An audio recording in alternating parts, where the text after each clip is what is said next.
ఈ వీడియోని పూర్తిగా చూడండి, లేకపోతే అర్థం కాదు. హాయ్ అండి, అందరికీ నమస్కారం.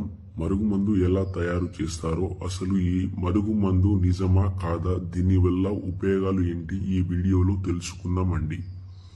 ఈ మరుగుమందు అనేది మన పూర్వకాలం నుంచే ఉన్నది. ఈ మరుగుమందు వల్ల ఉపయోగాలు ఏంటి అంటే, భార్య గాని భర్త గాని అలాగే ప్రేమికుల మధ్య సమస్య ఉండి అమ్మాయి అబ్బాయి మాట వినకపోవడం, అమ్మాయి మాట వినకపోవడం, అత్త కోడళ్ల మధ్య సమస్య, తల్లిదండ్రుల మాట వినకపోవడం, పిల్లల సమస్య, వీటన్నిటి మనం మరుగుమందు ద్వారా అరికట్టొచ్చండి. ఏ విధంగా అంటే, ఈ మరుగుమందుని మనం 2 రకాలుగా తయారు చేసుకుంటాం. స్వయంగా మా దగ్గరే తయారవుతుంది. అందువలన ఏ చిన్న సైడ్ ఎఫెక్ట్ కానీ ఇలాంటి చిన్న ఆరోగ్య సమస్యలు ఉండవు.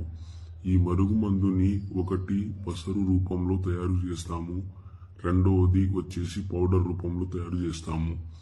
ఈ పసరు రూపంలో తయారు చేసే మరుగుమందు నీ చెప్పులకి, బట్టలకి, తలకి, శరీర భాగాలకు అంటించవచ్చు.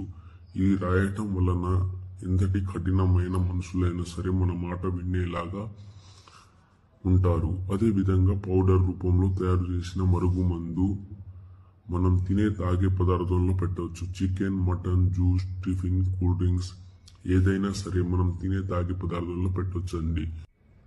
3 రోజుల నుండి 5 రోజుల్లో మనకు రిజల్ట్ అనేది ఉంటుంది. థ్యాంక్ యూ అండి, మన వీడియోను చూసినందుకు థ్యాంక్స్.